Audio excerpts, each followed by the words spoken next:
distinguished guests, please welcome the 2024 International Women of Courage awardees. Aina Jusic, Bosnia and Herzegovina. Rina Gonoy, Japan. Batu Balde, The Gambia. Rabha Al-Haimar, Morocco. Niansu Win, Burma. Fawzia Karim Firoz, Bangladesh. Volia Harbunova, Belarus. Agatha Atueri, Uganda. Binafsha Yakubi, Afghanistan. Fatima Carozzo, Ecuador. Fariba Baluch, Iran.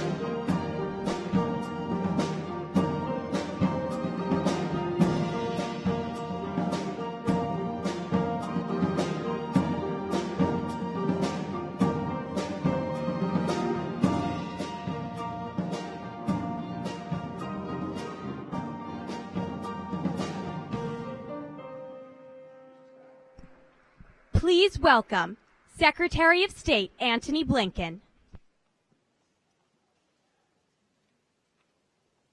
Good morning, everyone, and welcome to the White House.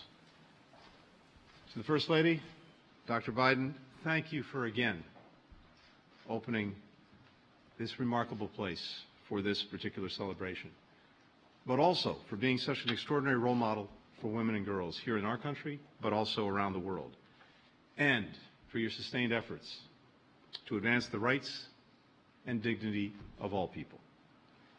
So we're joined today by officials from across the United States government, each one of them a remarkable leader and role model in their own right. Samantha Power, the USAID Administrator.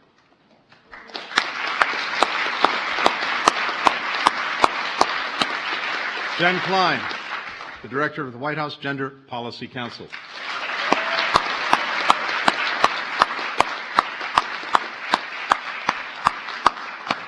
Someone who really needs no introduction, Karine Jean-Pierre, White House Press Secretary.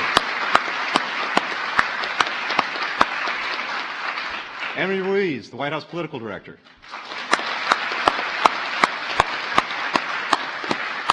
Dr. Geeta Rao Gupta, the Ambassador at Large for Global Women's Issues.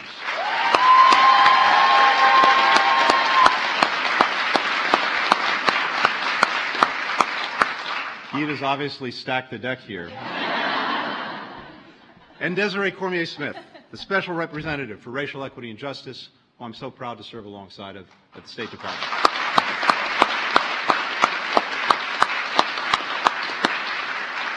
I also want to acknowledge our team at the Bureau of Education and Cultural Affairs, led by Assistant Secretary Lee Satterfield. Thank you, Lee.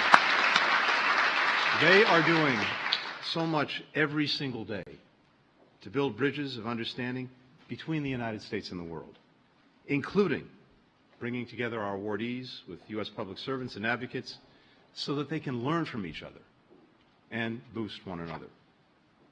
Now, this year's International Women of Courage are simply extraordinary. They're advocating for domestic workers in Bangladesh and people with disabilities in Afghanistan. They're exposing corruption in Uganda, combating sexual harassment in Japan, standing up for the children of wartime rape in Bosnia and Herzegovina, fighting for democracy in Belarus. We're honoring a dozen women.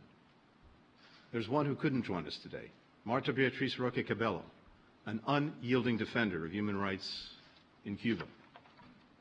Cuban authorities have subjected Marta to a long campaign of detention and abuse, including prohibiting her from traveling abroad. Marta may not be able to be with us today in person, but we want her to know all of us are with her every single day.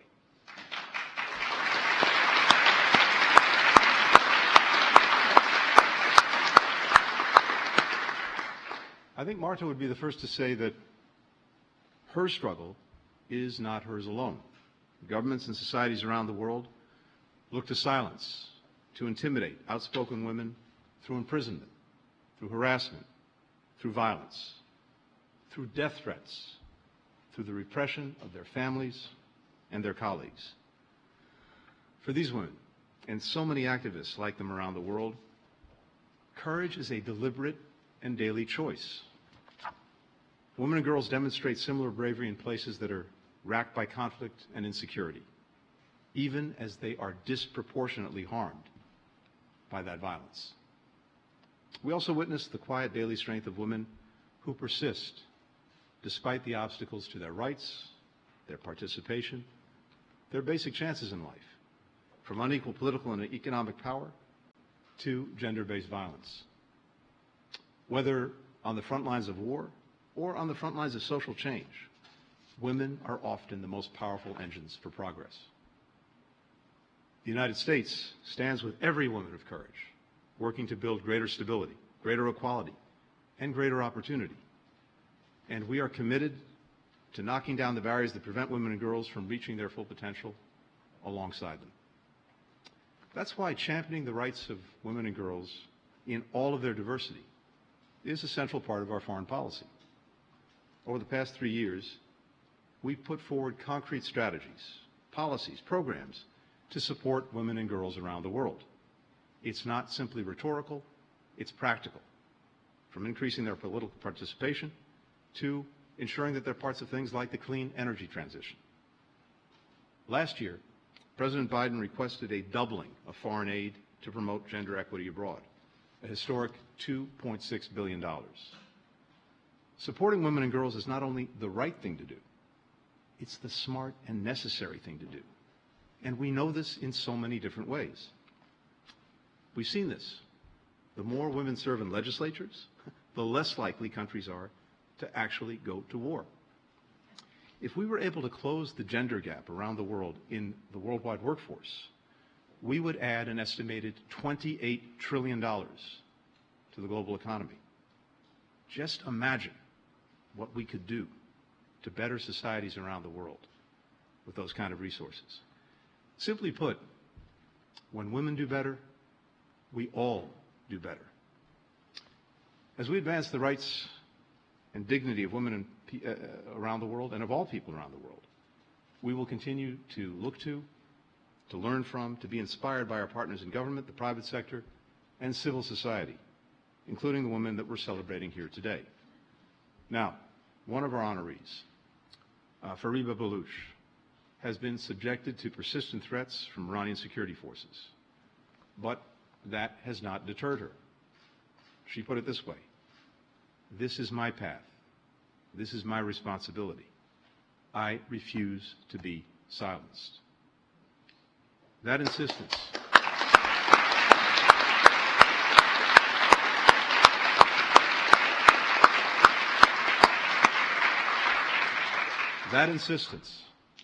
that determination to speak up, to speak out, to take action, to refuse the status quo, that's reflected in all of the extraordinary women that we recognize today. And it's exhibited every day as well by the woman that I now have the great privilege to introduce, the First Lady of the United States, Dr. Jill Biden.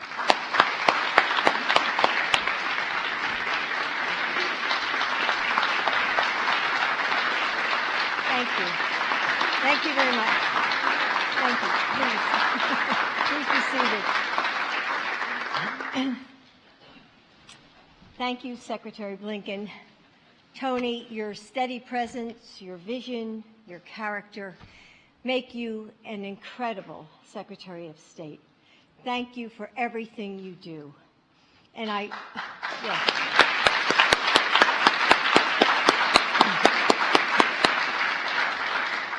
And it's no accident that I think they seated you in front of Evan so you can see one another. And second gentleman, Emhoff, Doug, you show us how important it is to have men join this fight.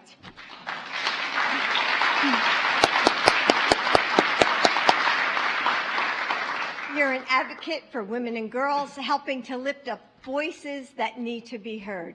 And isn't he the best second gentleman ever?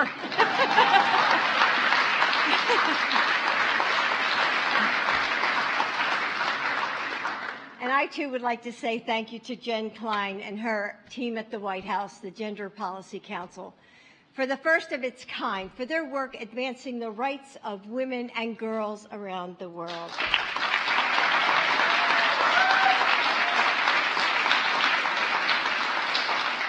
And my gratitude to the State Department's Office of Global Women's Issues, led by Ambassador Gupta, for their partnership.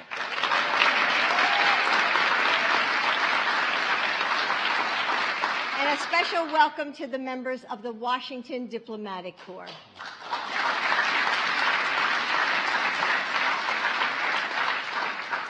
And we have former Secretary Albright's family with us.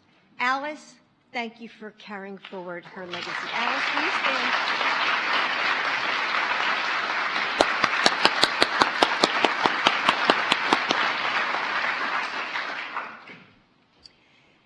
There is a kind of silence that hangs in the air around us, even in a crowded room. It sits beneath the ordinary, the blurs of our conversations, between the rumble of car engines and the pounding of rain. It's the silence of children lost to war and violence, of men who no longer speak of their dreams because they can't picture what's ahead, of women whose words are smothered by communities and governments who wish to hold them back, who have wounds and spirits it will take time to mend, who speak but go unheard. It's the hush that falls when hope is so hard to find, under an authoritative thumb when rights slip away. The silence that seems to swallow cries for justice, for freedom, for equality. The women on this stage have refused to bend to that silence. You've spoken out for yourselves and for others in the face of fear and risk, and those who have tried to steal your voices away. As I read your stories, I was struck by that inner strength that each of you hold, a strength that you held on to even as others hoped to censor you, hoped you would stay quiet, that helped you raise your voices even when you were afraid, that helps you shout even when you're tired and say, "We cannot wait. We deserve more now." Because change never happens on its own. There is power in the community of women, in this community. Power when our voices come together to hold each other up, even when we want to crumble, to heal one another, and to share that inner strength, to create lasting change. You're giving others opportunities greater than what you had, standing behind the next generation of courageous women so the confidence of girlhood can become the courage of womanhood. So your daughters and nieces and all the girls coming after never have to worry if their voices are too loud, never have to fear if their bodies won't be their own, never have to shrink so that their brothers can swell. Because of you, they will fill that silence with their ideas and with their dreams. They will reach for the breadth of the world with joy that never extinguishes, boldness that never wavers, determination that only grows. Together we will keep chipping away at the quiet that haunts our world. And while there may be those who wish for us to fall silent, we will never fall, because the steepness of the struggle will not stop our ascent. That's why we lift you up today, so your great acts of courage can inspire others to perform their own, big and small. Your voices carry across oceans and continents, calling to the women and girls who need to hear your stories, and to the men and the boys who need to hear them too. It's a song of the future reverberating through us, so we too can speak out and be the seekers of justice, the defenders of freedom, because our chorus can topple tyrants and demagogues and shatter oppression. Because your fight is all our fight, and we are stronger than any force that hopes to silence us. Thank you.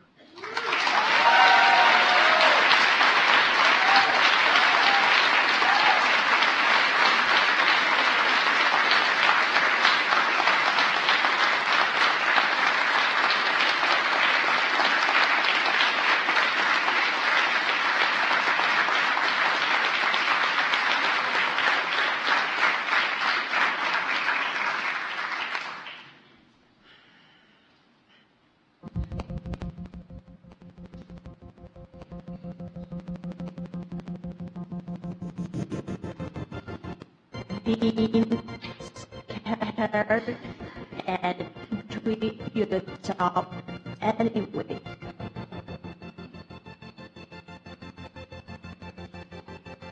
Courage means that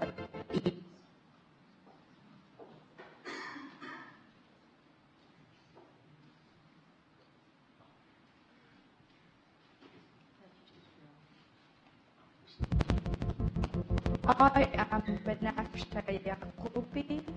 I read Bukit for Second News means to win. Fatima Korosam, Berbaluch, Satu Bangladesh.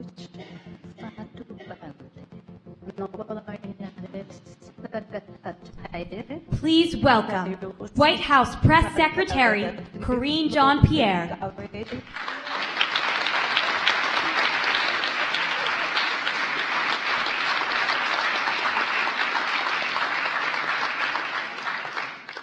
It takes courage to speak out.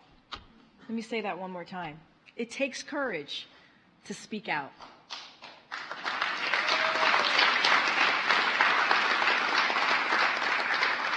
The women on the stage know this. My parents, who grew up in Haiti under a dictatorship, knew this. They saw powerful people attacking the press, arresting activists, and cracking down on free speech. That's why they moved to the United States, seeking freedom and democracy. Because of what they went through, I have spent my career speaking out, advocating for policies to protect those who are marginalized, fighting for the freedoms we all deserve. It is my privilege of my life to serve by speaking out as White House Press Secretary on behalf of President Joe Biden. The women we honor today spoke out, obviously, and we're so proud of them.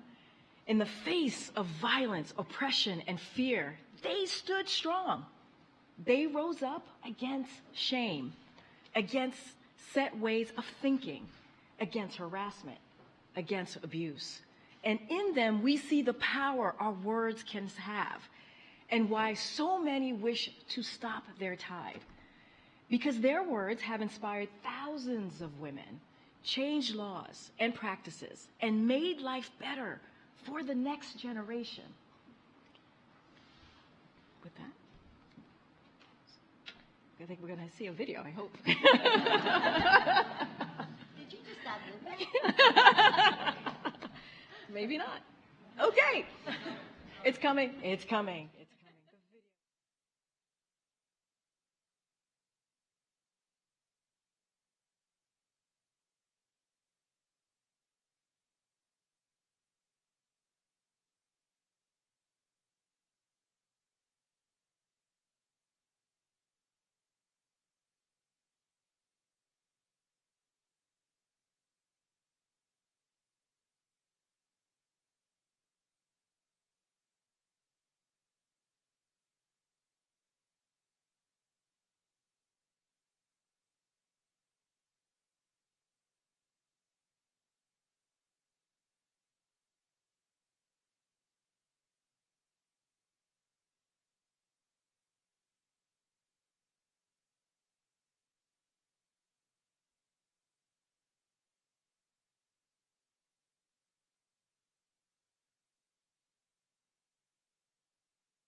Aina Yusik founded the Forgotten Children of War Association to advocate for the rights of children born of rape during war. Ms. Yusik helped pass a law, the first of its kind in the world, to give legal rights to children born of wartime sexual violence and help them emerge from the shadows. Oh,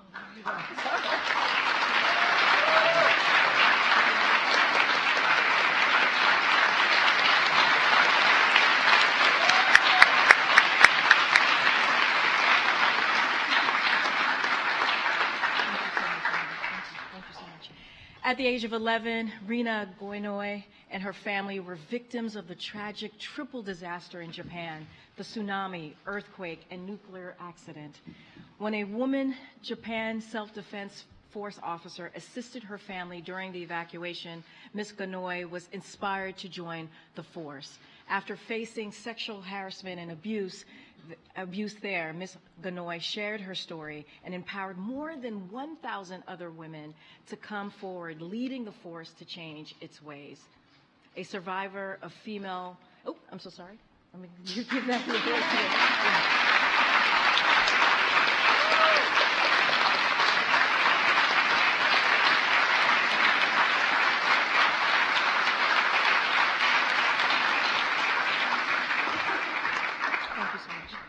Went too fast there, I apologize. A survivor of female genital mutilation, or FGM, Fatou Balde tirelessly educates people in Gambia about the dangers of FGM in a country where 75% of women have endured some form of it despite an existing ban. Her proudest achievement, saving her own 11-year-old niece from FGM and breaking the cycle of violence in her own family.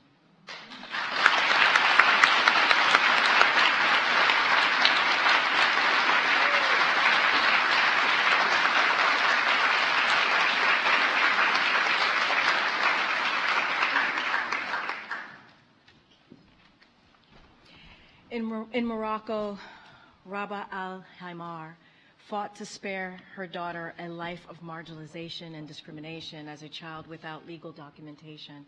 She bravely shared her story in a groundbreaking documentary to help break the stigma facing children like hers. Ms. al-Haimar hopes her efforts will protect the rights of all women and children and empower them as full and equal citizens.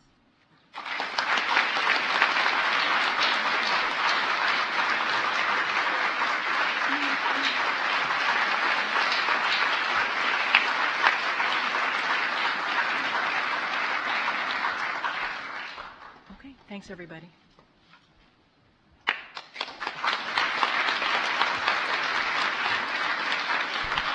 Please welcome Special Representative for Racial Equity and Justice, Desiree Cormier-Smith.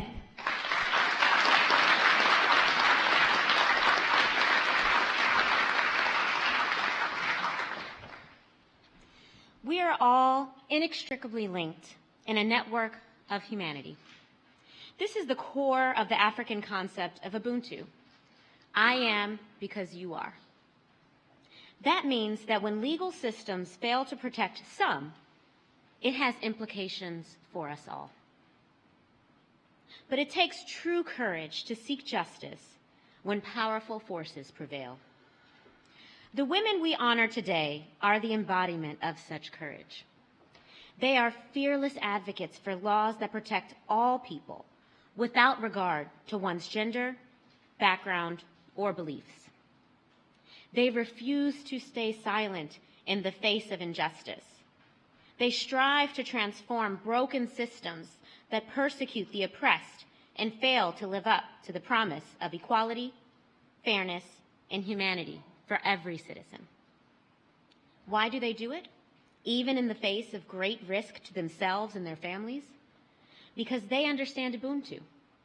Or, as the great Black feminist, professor, and poet Audre Lorde put it, quote, I am not free while any woman is unfree, even when her shackles are very different from my own, end quote. The women we honor today give their communities hope and their stories have the power to inspire others around the world to follow their lead. Without their perspectives and inclusion, without the participation of all women in all their diversity for that matter, there can be no true justice. The very survival of our network of humanity relies on such heroes, their unwavering belief in the principle of Ubuntu, and their fearless commitment to making this world a better place for us all. We are going to skip the video, and now Dr. Biden and Secretary Blinken will present the awards. Oh, that is to be protected. Maybe we won't skip the video. My name is Win. I'm a lawyer from Myanmar. Over the past 10 years, I've represented hundreds of individuals in the criminal justice system. I'm committed to ensure the protection of legal rights, especially to the marginalized community. Individual rights has been limited, making my work more important than ever. I'm Positive Firoz, a senior advocate at the Supreme Court of Bangladesh. I'm a lawyer and at the same time I'm a legal activist also. Mostly my work focuses on the legal advocacy for reforming disability laws and equality for society. I take pride in saying that the famous guideline of the Sexual Harassment Prevention Committee in Workplace and Education Institution endorsed by the Honorable High Court of Bangladesh is one of the major accomplishments in my career. Я белоруска, которая потеряла свой дом. Как и многие другие, я вынуждена была покинуть Беларусь, спасаясь от уголовного преследования. Практически 20 лет я жила, работала в Беларуси, помогала женщинам, пострадавшим от насилия, и их детям, открывала убежища, курсы женской самообороны, обучала милицию, врачей, педагогов, психологов, как помогать пострадавшим. И при этом я сама стала пострадавшей. Мы знали, что не будет легкого и быстрого результата, поэтому каждый день своей жизни я буду продолжать бороться за себя, за свою дочь и свою страну. My name is Agatha Taire, and I am an international woman of courage. People get it wrong when they meet me and say, why are you reckless? Why don't you fear? Why aren't you afraid for your life, for your children that you might leave behind? But courage means that you put what you might achieve by speaking up above any fear. You put a better life for you, for your children, for the society and other people that are vulnerable, who are really the most people that touch my heart in this country.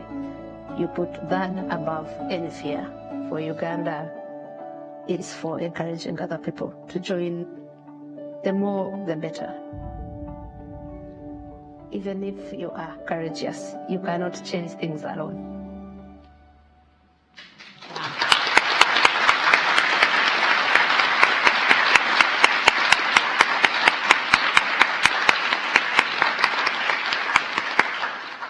And now, Dr. Biden and Secretary Blinken will present the awards. First, Bangladeshi Supreme Court advocate Fawzia Karim Firoz is a fighter for the rights of victims of exploitation and marginalization. As chairperson of the Foundation for Law and Development, Ms. Firoz helped win a landmark ruling to protect the rights of domestic workers. She has helped thousands of garment workers and sexual harassment survivors defend their rights.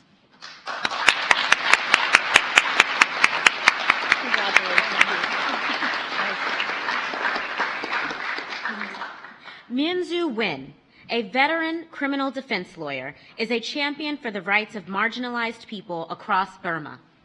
In addition to representing hundreds of clients pro bono, she also leads a legal aid team focused on training lawyers to help those most in need. Congratulations. Journalist, lawyer, and social justice activist Agatha Atuhar has brought light to sexual harassment, abuses of power, and violations of human rights in Uganda. At great personal risk, Ms. Agater seeks to hold leaders accountable and has led to changes in the Ugandan Ministry of Health and Parliament.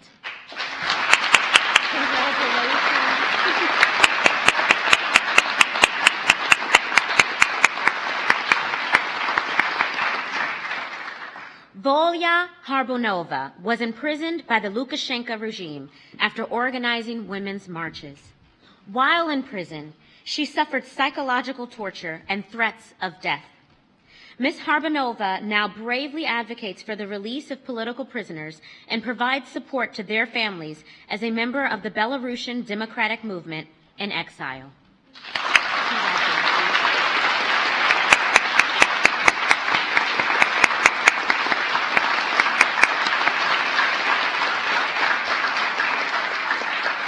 Please join me once more in congratulating these brave women.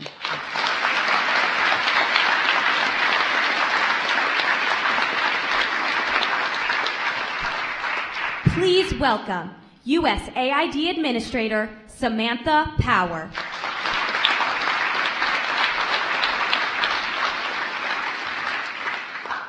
Hello, everyone.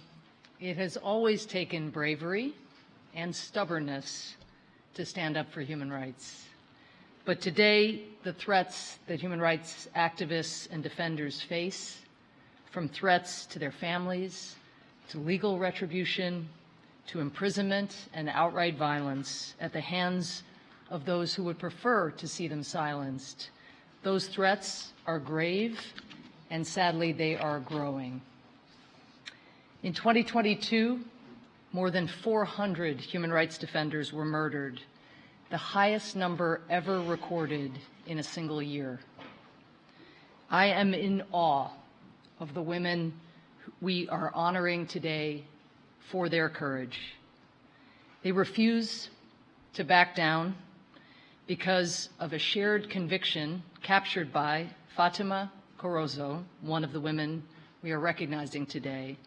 As she puts it, courage, even in the face of danger and fear, is the driving force to achieve positive change.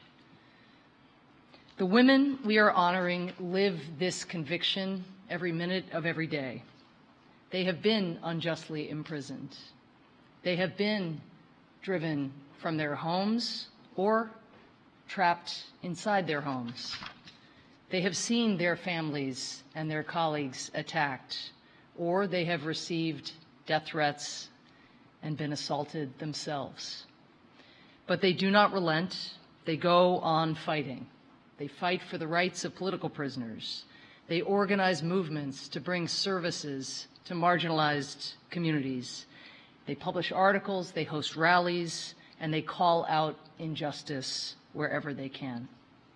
Even in the most dangerous places, against all odds, they are continuing their work, demonstrating incredible, inspiring courage, and putting their lives on the line to defend human rights.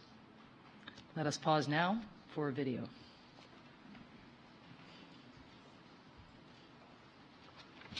As a person who is advocating for the rights of people with disability and as a human rights defender, I will work for all Afghan women and I will dedicate all my life for my goal.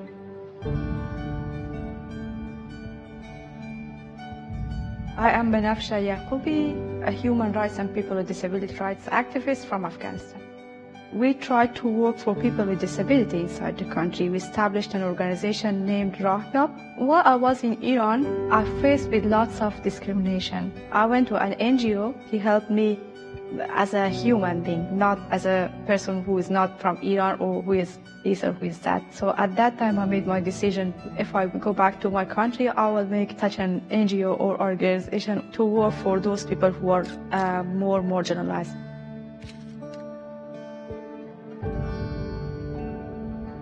Soy Fátima Corozo, tengo 13 años como docente y soy líder del sector de la isla Luis Vargas Torre. El sector era de preocupación por falta de apoyo social. Me dije, quiero hacer algo. Fue buscar estrategias, buscar aliados para que ayudaran a dar diferentes tipos de capacitaciones. Mis resultados han sido favorables. Se ha fortalecido el empoderamiento de la mujer, la igualdad de género, también para realizar emprendimientos y estos niños, estas madres, estos jóvenes son útiles en la sociedad.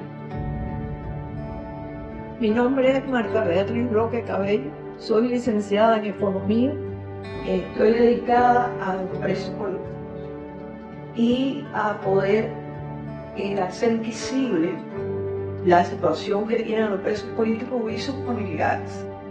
Es una cantidad de información que oculta la dictadura y que nosotros ponemos en la palestra pública para que se sepa lo que está sucediendo de verdad en las prisiones. Yo creo que lo más importante que yo he hecho ha sido escribir La Patria de Dios. Nosotros en este pequeño argumento dimos a conocer al mundo lo que estaba pasando en Cuba. Yo pienso que el objetivo de mi vida, que era traer la democracia a Cuba, no lo he conseguido y tengo que seguir haciéndolo hasta que lo pueda conseguir o hasta que mi persona pueda seguirlo haciendo. Here not just the Fariba Baluch. I think I'm here as all the brave women of Baluchistan and Iran. In Baluchistan, I was a teacher and a women rights activist. After I came in UK, I became as a human rights activist as well. I wanted you speak about us. I wanted you study about us.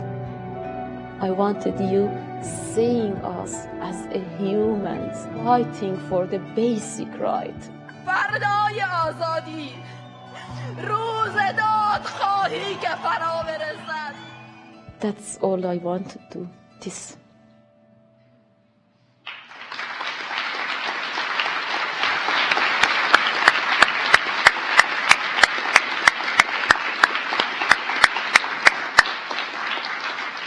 Now, Dr. Biden and Secretary Blinken will present the awards. Banafsha Yacoubi has dedicated her life to defending the rights of women and girls in Afghanistan. A former attorney and member of the Afghanistan Independent Human Rights Commission, she has helped women escape violence and visually impaired children attend school. Today, she continues to fight for the future of Afghanistan, one that respects human rights, one that respects human dignity.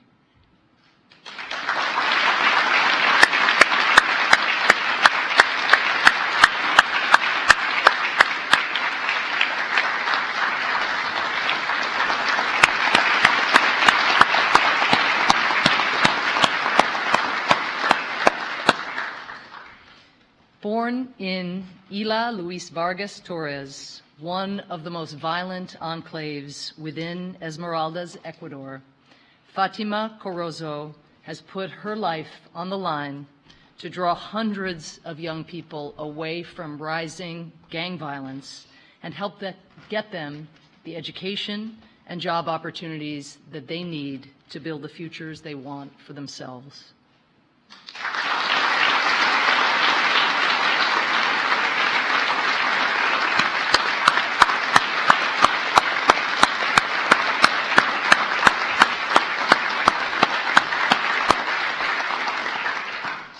Marta Beatriz Roque Cabello was the only woman among 75 people imprisoned during the Black Spring, Cuba's crackdown on dissidents 2 decades ago. Marta was jailed for her activism. After her release, she continued to fight for the rights of political prisoners, documenting fraudulent court hearings and supporting activists and their families. Unfortunately, as the Secretary relayed, the Cuban government is preventing Ms. Roque Cabello from leaving the country, so she is not here to accept the award, but let us give her a heartfelt round of applause.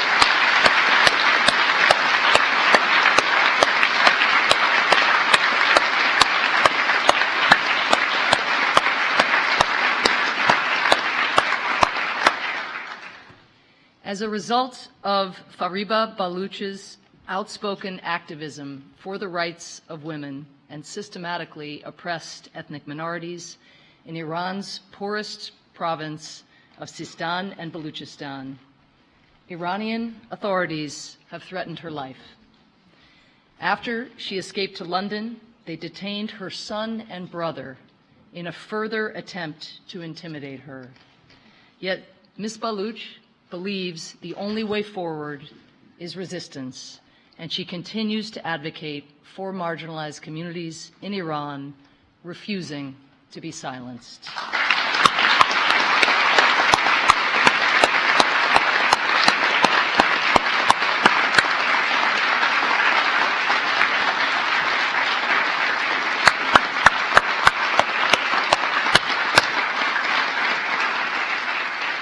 Congratulations to all of our awardees. Thank you so much.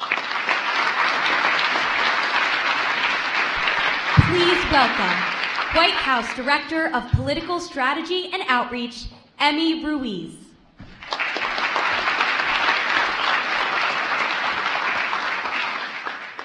It's an honor to be here with all of you and to present this important award. This is the second year in which we've presented this group award, and we're so grateful to have Secretary Albright's family today as we honor her tremendous legacy. This year, we're recognizing 9 brave women from Nicaragua who were held as political prisoners. Nicaragua's current leaders have systematically undermined democracy and human rights. This regime is responsible for jailing members of the media, cracking down on civil society, and arresting people for exercising their basic rights. The Nicaraguan women that we honor today are human rights defenders, journalists, political activists, and women's rights activists, all fighting tirelessly and at great personal risk against corruption, repression, discrimination, harassment, and dignity. These courageous women were imprisoned by the Ortega regime and then exiled and stripped of their citizenship, branded as traitors, made stateless and unable to return to their homes and families. And yet, they remain undeterred and unbroken. They continue their brave fight for a better life and for a better future for all women and men in Nicaragua. And although they could not be present with us today, we honor them.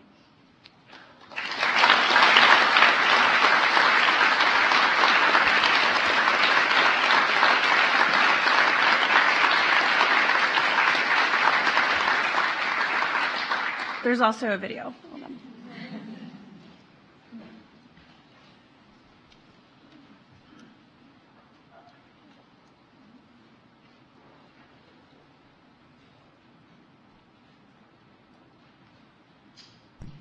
Please welcome 2024 International Women of Courage awardee, Fatou Balde.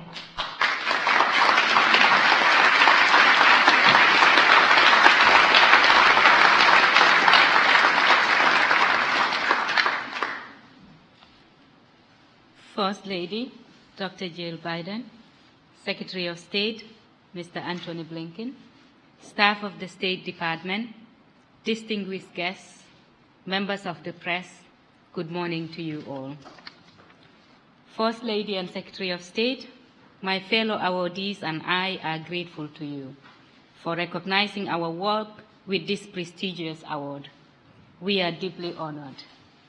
Anytime you honor a woman of courage, you are sending a powerful message to millions of young girls and women that being courageous and speaking up against injustice is not just only in order, but also honorable.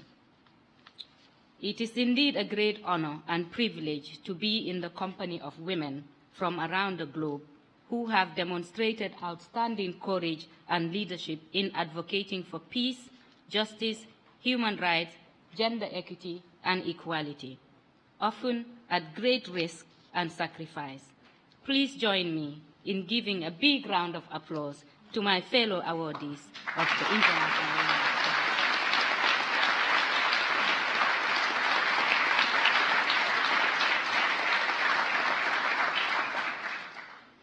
As a young girl growing up, I was taught by society to accept without questioning the norms and practices that are harmful to women, such as female genital mutilation, also known as FGM.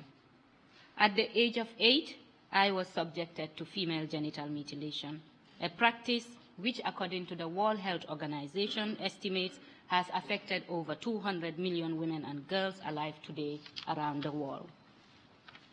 The World Health Organization defines FGM as a procedure that involves part or total removal of the external female genitalia or other forms of injury to the female genital organs for no medical reasons.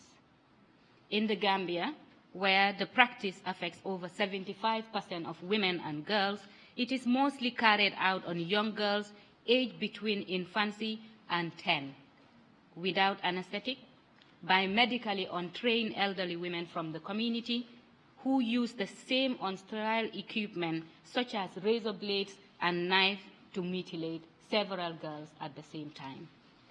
Evidence across the world has proven that female genital mutilation causes emotional and physical health problems such as severe bleeding, problems urinating, recurrent infections, childbirth complications, and an increased risk to newborn deaths.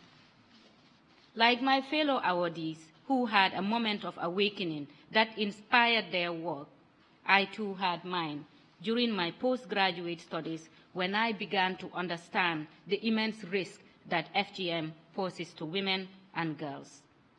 The more I tried to understand the rationale for FGM, the more I realized that it is deeply rooted in patriarchy, and the fight to end it must therefore be linked to the broader struggles for gender equity and equality. That struggle is a common denominator for all the women of courage presented here today. I founded Women in Liberation and Leadership WILL to contribute to the empowerment and liberation of women from the shackles of gender injustice and nurture confident women leaders through interactive exchanges and trainings. My team and I work across the country engaging communities in dialogues and challenging harmful gender norms and practices. We also documented women's experiences of rape, murder, and forced labor during Gambia's 22 years of dictatorship. These findings were essential to the Gambia's Truth, Reconciliation and Reparations Commission's final report.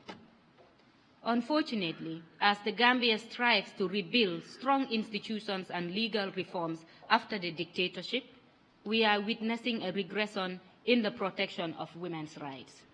As I speak to you, a bill has been introduced at the Gambia National Assembly today to revoke the law that bans female genital mutilation in the Gambia. Sadly, the debate will mainly be among men, as there are only 3 elected female parliamentarians out of a total of 53.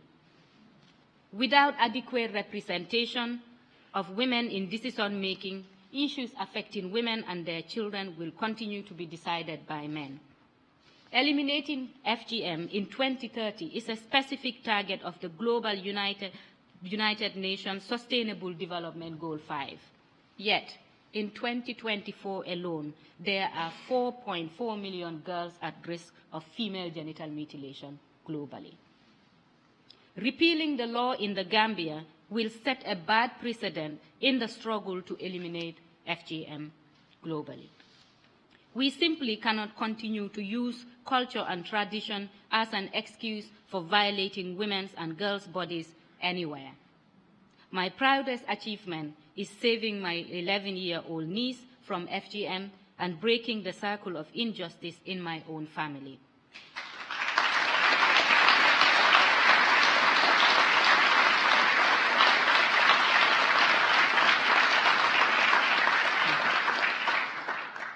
Female genital mutilation can be ended in a generation. It can be done if we all stand up against the practice. To my fellow awardees, as we live today, decorated as International Women of Courage, let our courage continue to inspire generations of women and girls around the world. A quote from Maya Angelou: "Each time a woman stands up for herself, without knowing it, possibly without claiming it, she stands up for all women."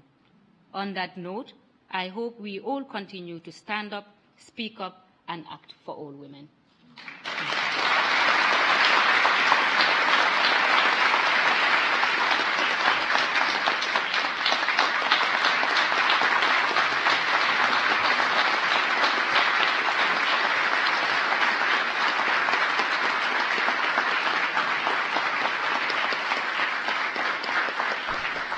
Please welcome U.S. Ambassador at Large for Global Women's Issues, Geeta Rao Gupta.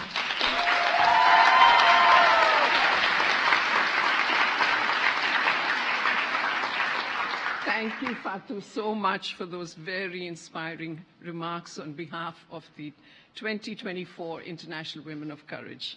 The strength, the passion, the fortitude you speak with are emblematic of exactly what we are here to celebrate today. I'm personally so honored to be here, surrounded by so many of the women's equality champions, both here on the stage and in the audience. Last year, I was in the audience, sitting right there, in awe of the incredible women the International Women of Courage Award celebrates. I was awaiting confirmation as an ambassador at large for global women's issues at the time, and I knew then and there that the International Women of Courage Award was more than just a celebration of excellence. It is a powerful tool for change. For 18 years, the award has played a critical role in highlighting the importance of promoting gender equity and equality and the rights and empowerment of women and girls, which is the cornerstone of U.S. foreign policy and assistance. Today serves as a recommitment on the part of the U.S. government to supporting and advancing women leaders and gender equality globally. We promote gender equality and women's empowerment because it is the right thing to do and because it is an investment with a high rate of return for all. It is not an expenditure, it is an investment.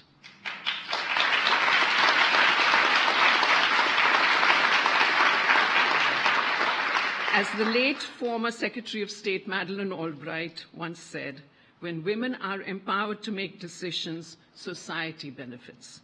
Women leaders, including those who are on stage with me, are doing the difficult, often thankless work that is essential to our collective goal of building stability, equality, and prosperity for all.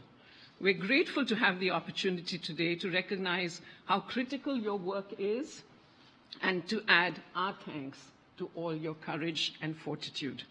With today's celebration, the 2024 International Women of Courage have joined a cohort of more than 190 women from 90 countries who are championing issues of justice, equity, peace, prosperity, inclusion, and so much more. And today is just the beginning. While in the United States, the 2024 International Women of Courage will participate in several high-level policy meetings, public speaking events, and exchanges with civil society organizations, academic institutions, and the private sector.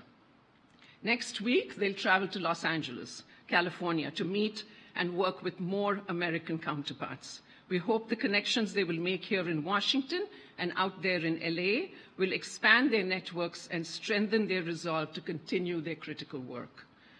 I want to close by thanking both First Lady Dr. Jill Biden and Secretary of State Antony Blinken for their continued and long-standing championship of gender equity and equality.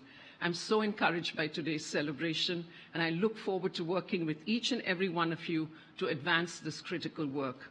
Thank you so much for coming. Thank you for your commitment to this issue, and thank you to all of our International Women of Courage. Thank you.